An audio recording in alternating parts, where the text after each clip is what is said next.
Tyre, very dear friends, 43 years, Ashtik Lem. And what did we accomplish? What did we do in those 43 years? I Rebbe since Gesundheit, she was called for jury duty. And how the Seder is, how the system, the order that the district attorney and the attorney defending the defendant, they interrogate prospective jurors to see if they'll be favorable for their client. They ask them about their background, their profession, and different ideas on life. So one particular, the district attorney was questioning one particular prospective juror. He says, Mr. Johnson, in your questionnaire, you write that you retired. What did you do before you retired? He says, I worked. I guess we did work.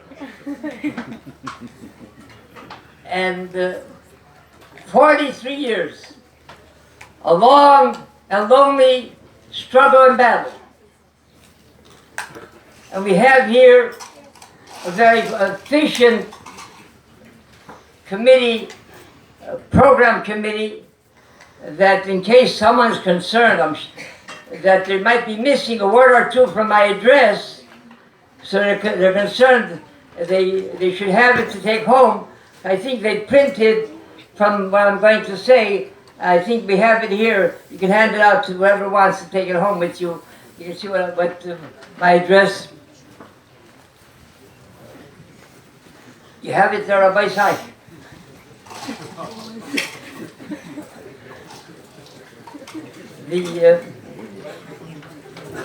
I'm very humbled,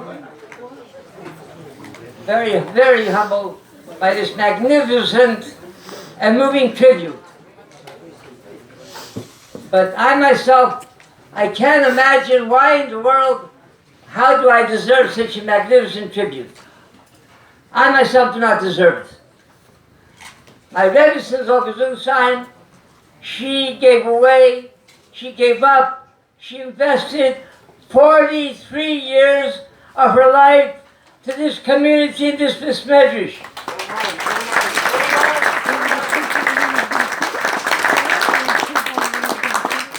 On the scene, behind the scene, not a day passed that she shouldn't be involved in the functioning of the Medrash. How many people knocked on our door? Oh my goodness, Mishpoche. They came knocking on our door some 12 years ago. 6 minutes before the convention. They had made a reservation in a hotel in Swan Lake. And when they arrived, they said they don't have the reservation. They're filled. Now, tourists, where are they going to be Shabbos? They came running, they knocked on the door. A husband, a wife, and 6 children. Without blinking an eye, she opened the door, she said, come right in, and she put him up for Shabbos. Someone who was driving from New York to Buffalo, and somehow the driving with all the modern technology, with the GPSs, and all that there is, so he miscalculated, and there was only 25 minutes, 30 minutes before Shkiv, for the pension, and he finds himself on exit 104 in Monticello, and it took their months. He said, remember, you heard that in White Lake there's a place that you can stay, a Medrash, a house, a Rebbe, that's a Machnesera. He came running in Monticello. He came running and he knocked on the door of my Rebbe to put him up. Many and many stories like that. She is deserving for this entire tribute, even far and above and beyond everything that we can give her tonight. Thank you, thank you.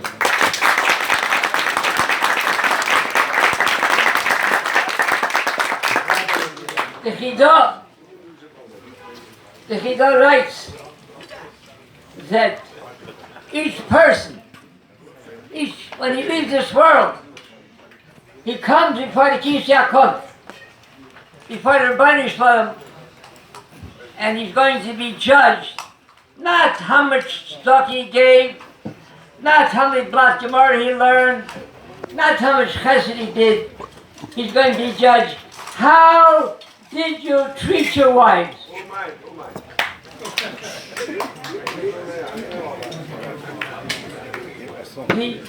The Cheskel Abramsky, one of the Gdolei Yisrael, one of the great Torah giants, the Chaim Meiser, who was the Godlador, was the leader of Klal Yisrael before the Malka and before the war.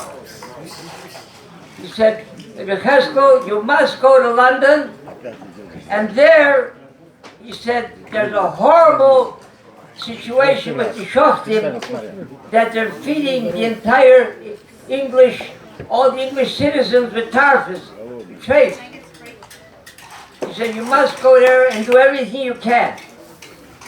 This got the cheshik, it's something he didn't want to do. But if the Godla Ador of Chaim Moshe said you have to go, he went. When he arrived, the picture was far more dismal than he expected. And he saw Shoftim walking in the streets smoking cigars on Shabbos. His first act was he fired all the Shoftim. They were entrenched, beleaguered in England and London, and it didn't take much for them to get him brought into court on a slander suit. In addition to denying any capable, talented, professional legal representation. And he had to represent himself. When he got up to speak, the judge was very impressed. Here's a rabbi, a layman, who has no training in the legal field. He handled himself so professionally. He said, Rabbi, I can't help but admire you and respect you. But let me ask you one question. Who in London would you consider the highest authority on dietary laws and laws of kashrus? So he bowed his head. He said, Your Honor, I, Cheskel Abramsky. Oh, my goodness. Rabbi, he said, all you standing here talking. What's going on?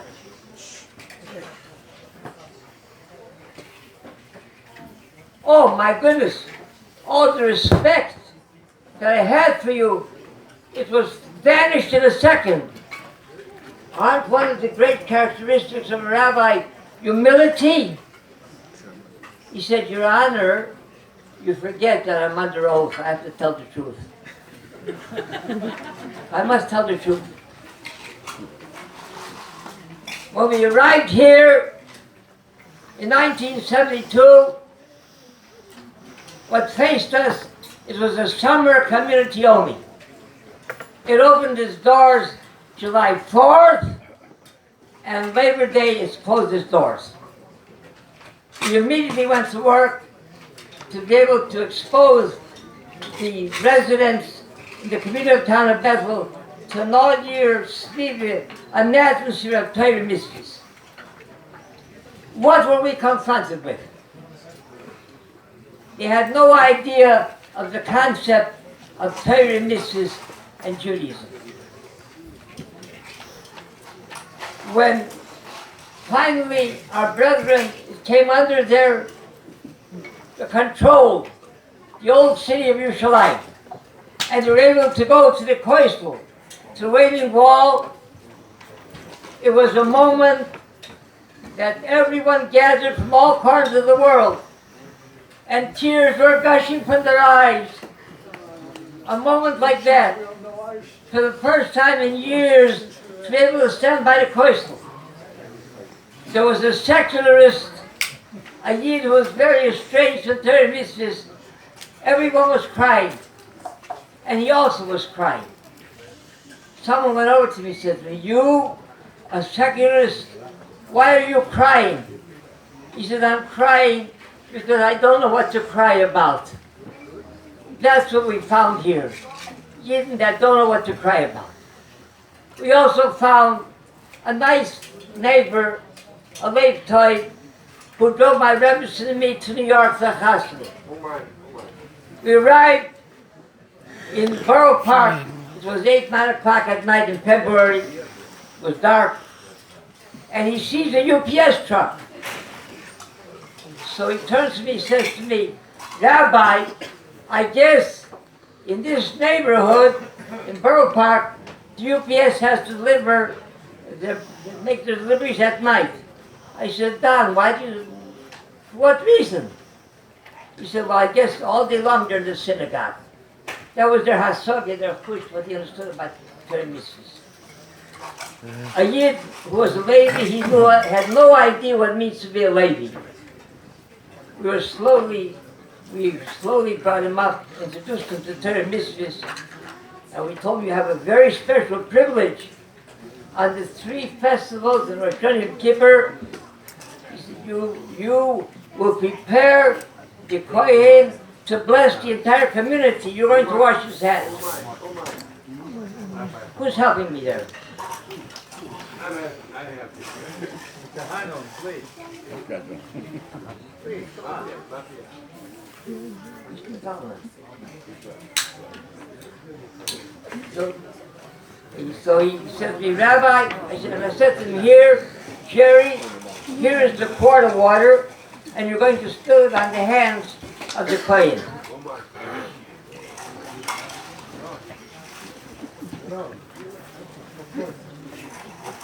So he says to me, "Rabbi, you want me to wash his hands?" I said, "Certainly, Jerry." He said, "I think he's big enough to do it himself." This is what we were confronted with. The concept of Judaism, of Torah mitzvahs, Judaism does not take the easy way out. We do not practice, we do not do denial. We don't ignore something. We take it head on. Why? Because anything else is simply, it does not work. And there was a farmer who ended up with a disastrous marriage. And he decided, and he had an English son born, he decided what he went through at Yaakov Nevish, that his ex-wife gave him, he doesn't want to expose his son to it. He'll never let him know as he steered that there's something like a lady in the world. So he kept him on the farm all the years. He was a young man, 18, 19 years old. He takes him into town, to a general store, and he takes a look. He sees a nice, attractive looking young lady. He says to him, on the farm he saw donkeys, horses, cows. He said, "Daddy, Tati," he said, "what is that?" He said, "Oh, forget about it. That's a kachke, that's a goose." He said, "Never mind, buy me the same style, I want exactly that kind of goose." Torah mitzvahs does not take this way. It was a long and strong and lonely struggle. And there are many wounds. It took koiches, it took gesund, it showed its toe. Oh my. I don't even help. And the question is, was it really worth it? I'd like to give away a shtick level, a piece of life.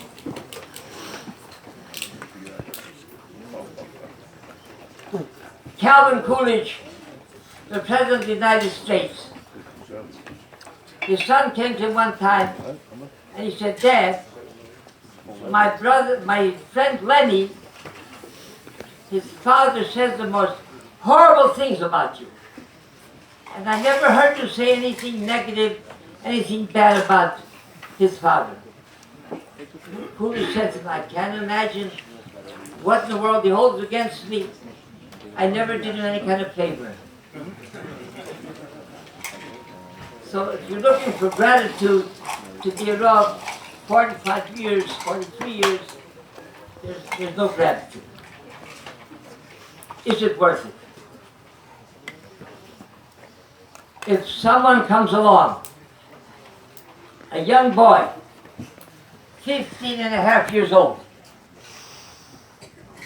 who a year earlier, before he came to Beis Medrash, for Purim, for Kriyas Megillah, and for the first time in his life, he saw a real Simchas Purim, involved in a very joyous Simchas Purim. Then became a Ben Torah. And he got up here some 15 years ago. And he said, what I saw here this evening, more Eden, more Jews than I've ever seen in a lifetime in my town in Calhoun, where there's only 2 or 3 other Jews. He said, I'm the only one from 13 8 o'clock, 13 grandchildren, that are bringing any kind of charisma, any kind of inspiration to my Zaydi in Gan Eden. I hope my Zaydi is looking down now from Gan Eden, and I'm bringing an inspiration to him. And like someone said, that whole audience that listened to these few words, there wasn't just one Baal Tshuva, but each and every one had to hear of Tshuva. When a young man comes to our Beis Medrash and his Torah, and we give him really, he rolls the Sefer Torah together, and then he's there by HaKofis, and I'm getting ready to say a few words by HaKofis. He says to me, Rabbi, can I say something? And I said, certainly, Peter. He says, yesterday, on Shmini Atzeres, you gave me the honor of binding the Torah together. I did not go to sleep until I bound the Torah to my heart. Please teach me Torah. Is it worth it? If someone gets up and says, how do you thank someone who gave you life, who brought Torah into my house, and today he has children and grandchildren with a Hatzer mitzvahs? How is it worth it? When I went out on one Labor Day looking for a talent per million, and I saw a gentleman, a very good-hearted person, and with Mincha, with Labor Day, and with Kerach Mikan, the summer residents are gone, and the winter residents are busy tying up loose ends of their business. And I said to him, Jerry, could you spare maybe 20 minutes? Someone will tell him, I said, tell a story about $1 million. I told him, I said, can you spare 20 minutes? Somebody has to say Kaddish for a parent. He said, how could I turn you down? But how can I help you? I can't read Hebrew. So I said, Jerry, that tells you how precious a Jew is in the eyes of the Almighty. Just by you being present, that alone is all that's needed. So I'll come. He came, and if anyone read the Mishpacha magazine article about Beis Medrash, he writes there, in the closing lines, if the skies are growing dark, and in the white lake vicinity, head for the Beis Medrash for short, you might laugh, you might cry. You may learn something new, you might be inspired, depending on the night. But one thing is certain, you'll never regret it. And we all of these different items we put into the Russian. And he listened, he enjoyed it. After Martin came over, he said, Rabbi, does this go on all the time? I said, absolutely. Can I come uninvited? I said, you're invited, come anytime. He wrote a poem based on this minister marriage that he helped us run in. He wrote the following. I was out fishing as the sun was about to set.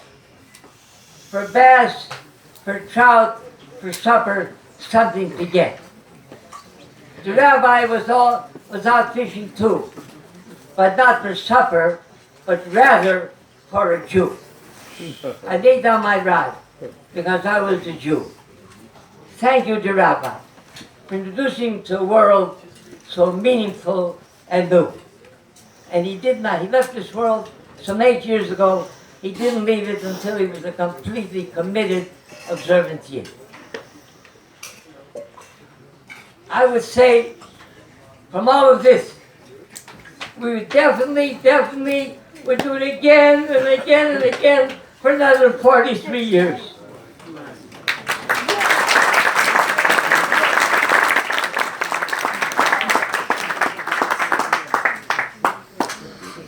In Russia, we're above ground. You cannot be a Jew. You can daven public, you can learn.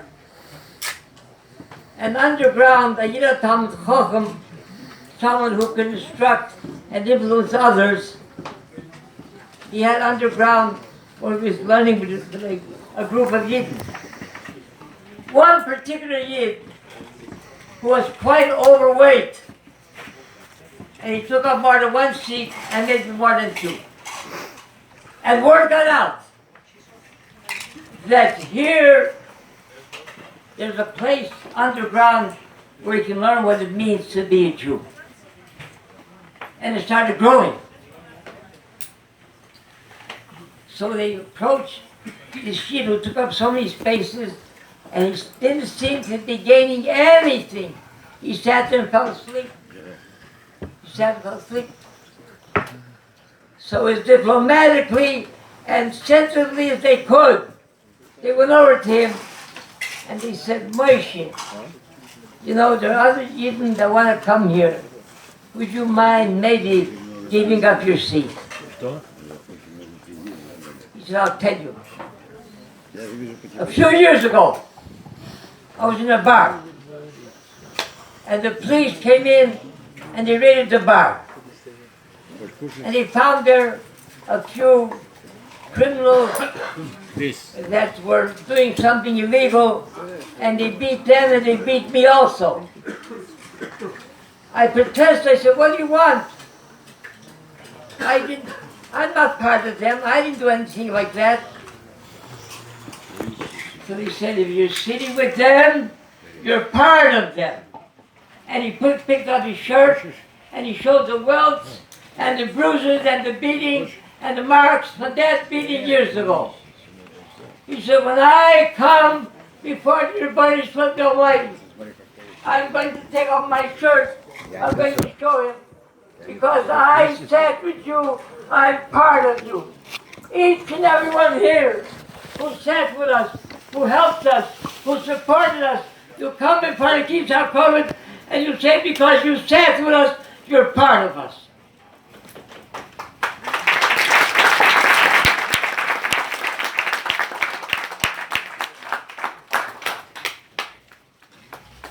There was, unfortunately, a horrible tragedy about a year ago. A young hospital were driving and someone, a shikar or whatever it is, drove into them and took their lives. After the funeral, a Rav got up and was masked and eulogized them. He said, this couple who were engaged but never went under chuppah. But every morning when he puts on tefillin, and he wraps around his finger, the body for him, I'll be betrothed, I'll be engaged to you forever. He said, this couple, they were engaged, they'll be engaged forever until Mashiach. We're going to continue, we're going to be here, until Mashiach comes.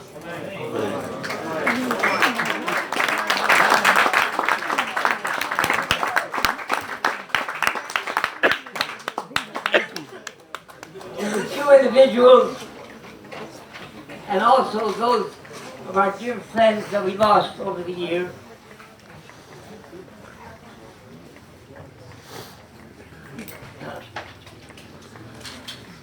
I want to mention them. And I want to mention, we have our Malka here.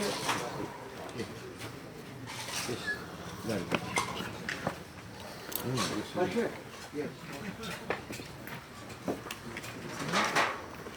A number of dear friends, very special people who always miss, who are with us no longer.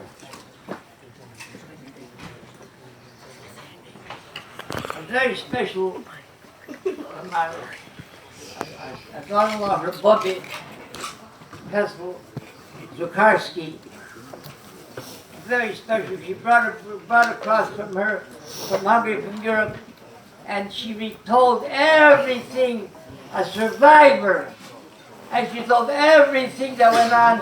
We felt like we lived it with her together.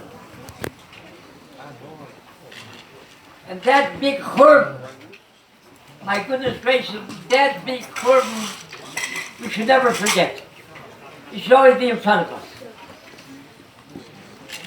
And a 14-year-old girl who was fleeing from the Nazis. Her father was a very successful businessman in Germany before Malka, and helped many Germans, Shimon Deutsche, Goyim, helped many of them in business. But when they came fleeing, running from the Nazis to save their lives, they all told them, we'd love to help you, but if the Nazis find us harboring a Jew, it's a death sentence. You want us to be killed? He said, you must leave immediately. From how 14, she saw her father, her mother, her sisters, each and every one were taken away. She finally ended up in a house. They let her in. He said, yes, oh my dear young lady, your father really helped us. Come in. But we're afraid to keep you. It's a death sentence. If the Nazis find us harboring you, they'll kill all of us. She turned a 14-year-old girl. She turned to them and she said, are you religious people? He said, yes. Do you have a Bible in the house? He said, yes.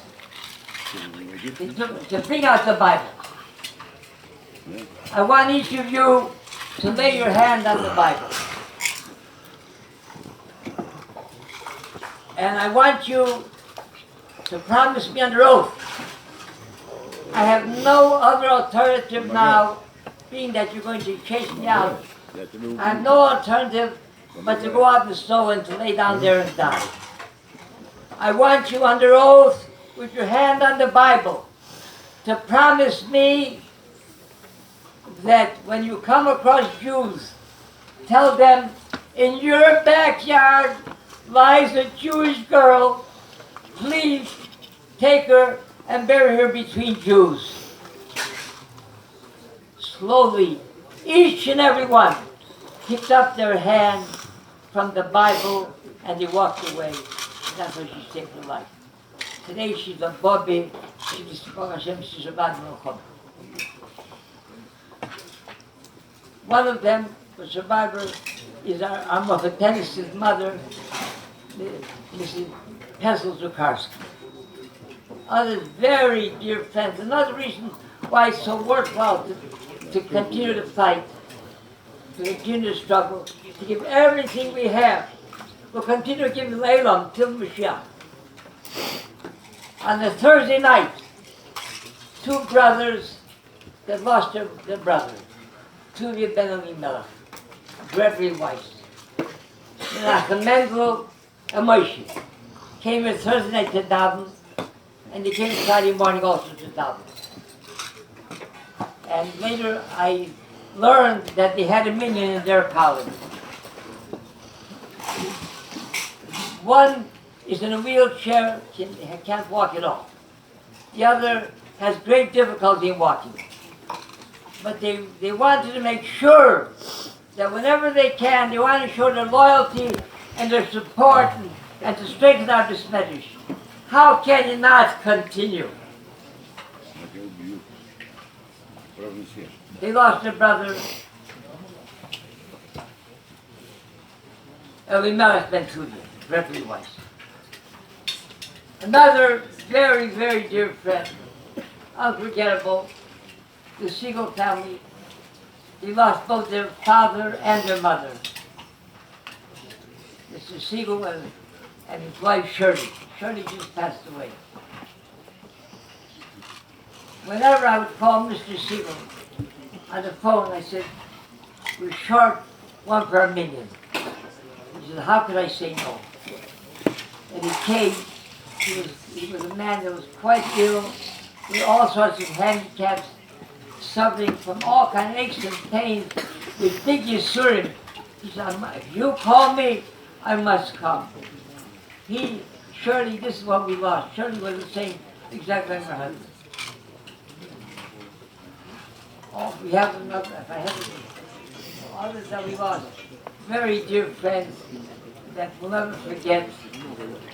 We all look forward to that day, like Sadi Goyin says, that Chaos HaMesim, when all will be brought back to life, will be the greatest comfort that mankind ever witnesses, to be together with them.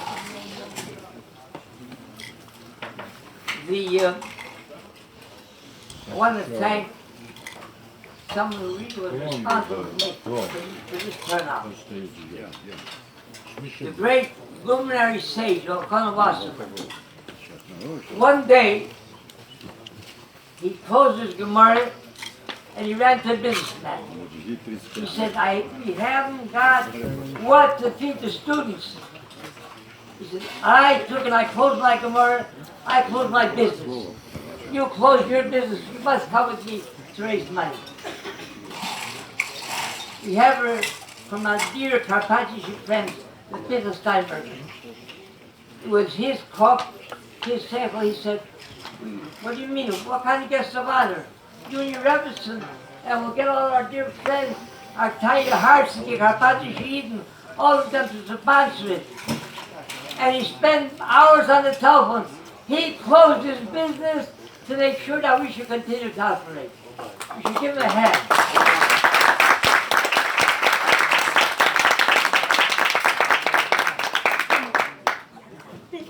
Our Balkari, Tom Lake, we timed him. He's in a colony a mile away. And he leaves over his colony, very convenient. He's right there, has a million, everything he needs. But he walks a mile to come to us and to be our Balkari.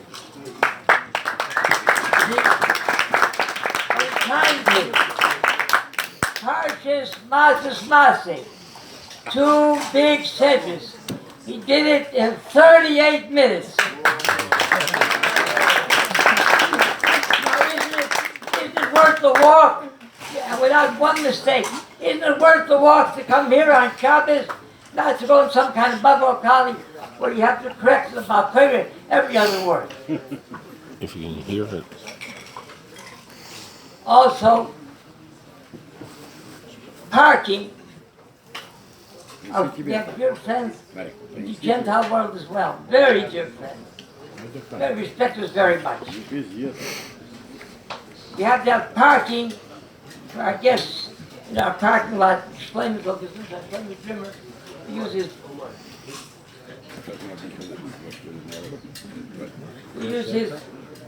his property to park, but it has to be mowed. I called many people. One of those I called was the highway superintendent, Patrick Cunningham. I said, Patrick, who could you recommend that we could hire to cut the grass there? He said, you need the grass cut? I said, yes. He said, you know what? He said, after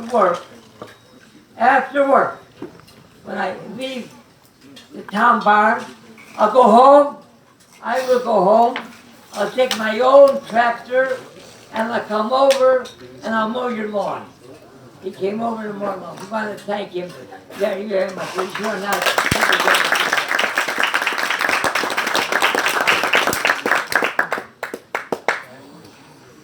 And again, to thank each and every one of you who have made it possible to continue our work. And like I said, there's no question about it. From everything that we saw here and everything we did, and the shtiklem and the koyachas take it away, we will continue to do this until Mashiach. Have your medal. Thank you for coming.